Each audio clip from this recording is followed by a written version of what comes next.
You've probably heard the phrase that beliefs define reality. So what does that actually mean?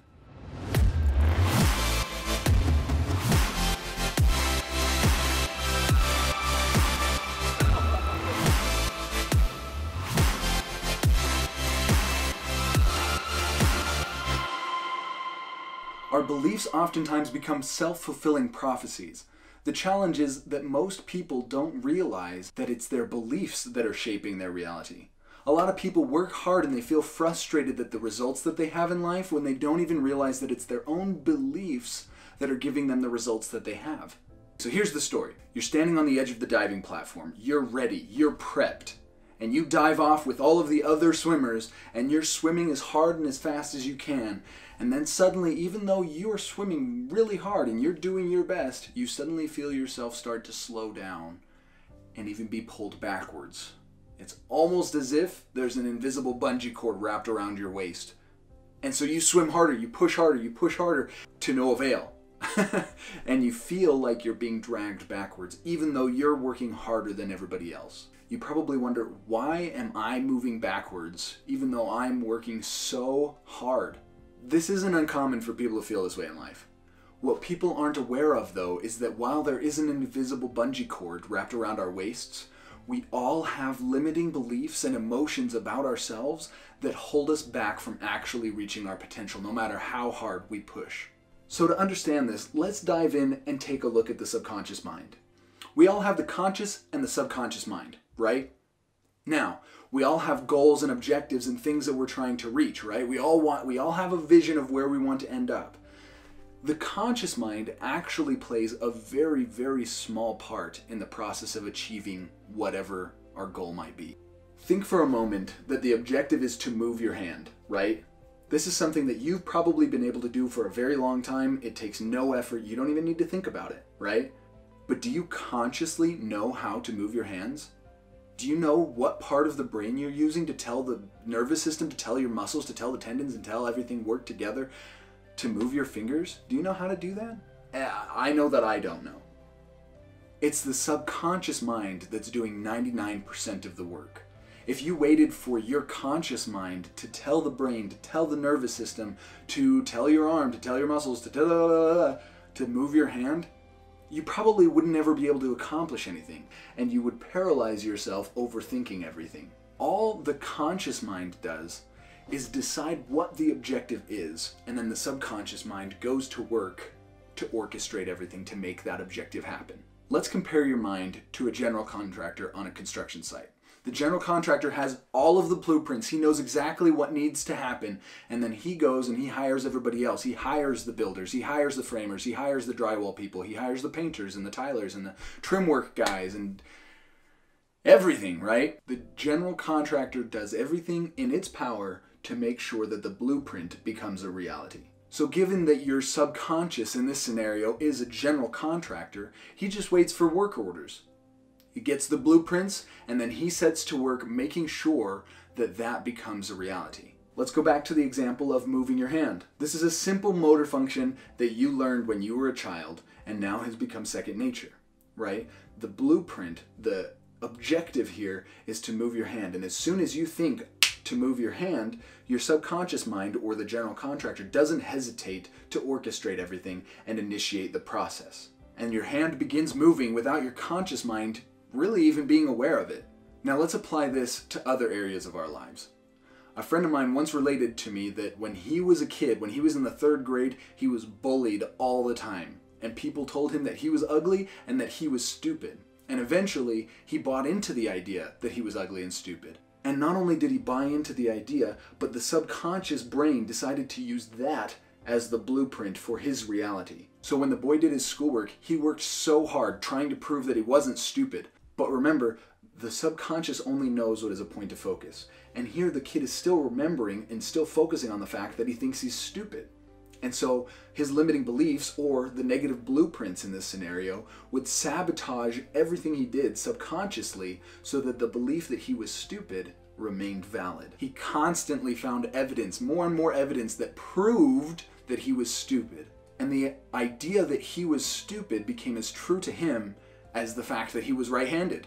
It became a part of his identity. Identity belief statements usually begin with I am, or I'm not, or life is, or life isn't. And they're very powerful beliefs inside of the subconscious mind, even if the conscious mind isn't even aware that they exist. The blueprint that stated the idea, I am stupid, would override other ideas like I am intelligent or I want to get an A on this test. It's as if the subconscious brain or the general contractor had two sets of blueprints, one that said I'm intelligent and one that said I am stupid.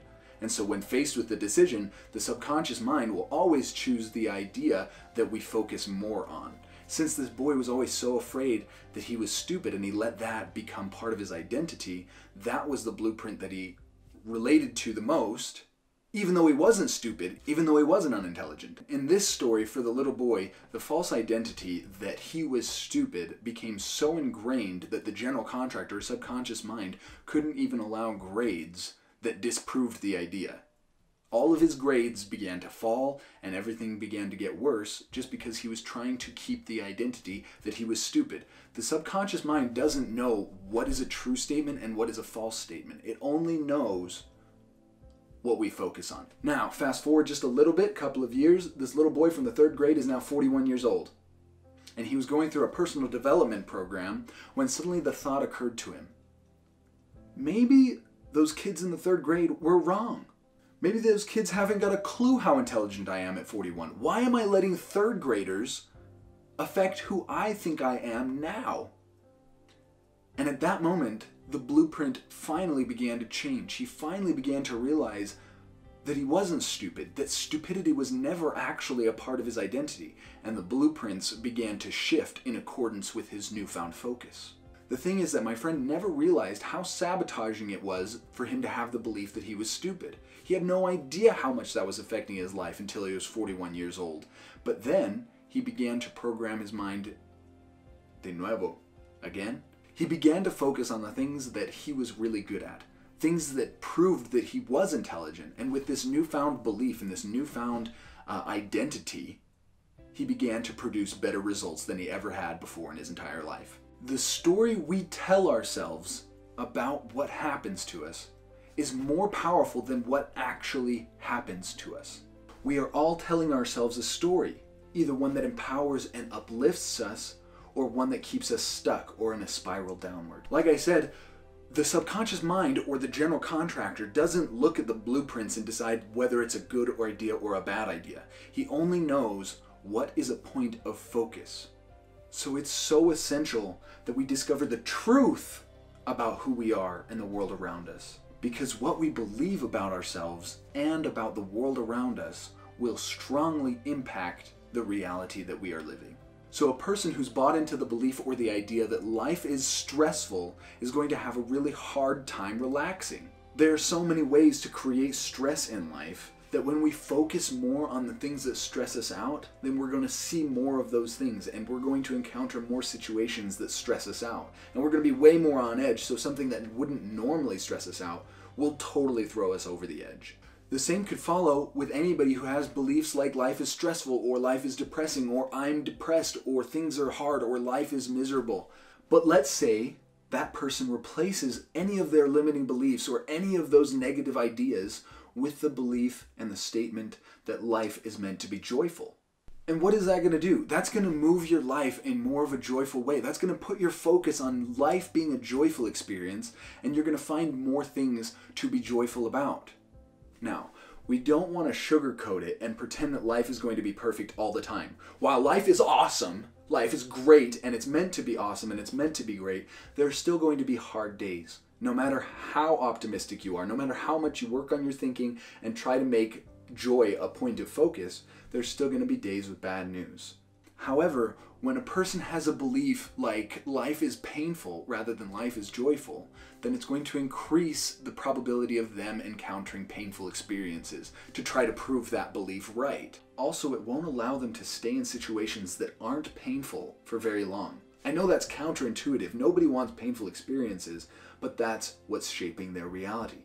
That's what they're focusing on, and you go where you look. And in fact, the subconscious mind or the general contractor is taking the beliefs, taking the blueprint that says life is painful and is orchestrating events and orchestrating things in their life so that it can prove again that life is painful. Even though they hate it, they just think that that's the way life is supposed to be. They think that's the way that life is supposed to feel. But when somebody adopts the belief that life is joyful, even when there are bad days, they're like, that's okay. Things are going to be okay. Even though I had this bad day, life is actually a joyful experience, and I can't wait to see how this resolves itself.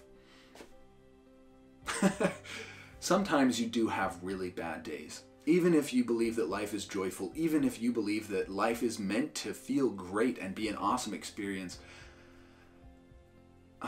sometimes there are just painful days. And that's okay. That doesn't make you a bad person. It's okay to feel pain. I have this problem where here's the thing, I genuinely believe that life is meant to be joyful. I really do. I really think that life is meant to be joyful for everybody, each and every one of us. But to pretend that life is still going great and that I'm on the up and up, even when I'm having a rough day, really doesn't help anything at all. It's okay to acknowledge the pain that we do experience in life. That's okay. If you're going through a hard time, that's okay. Just know that you will overcome it. Just know that you are awesome and that life really is joyful and that pain is just a quick stop. It's just a quick thing. And you'll get over it and you're going to be stronger because of it. We need to adopt beliefs that push us in a positive direction. Beliefs like life is joyful because it is. Beliefs like you are powerful, you are strong, you overcome the hard things. I love that so many people have it written in their bathrooms. You can do hard things. I know it's cliche, but you can. And you need to believe that you were designed to overcome.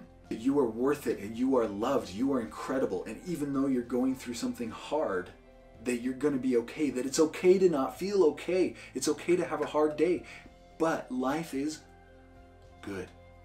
That life is meant to teach you that life is beautiful and that you are powerful and that your mind and your beliefs will shape your reality. So believe this: you are powerful, you are loved, and life is joyful.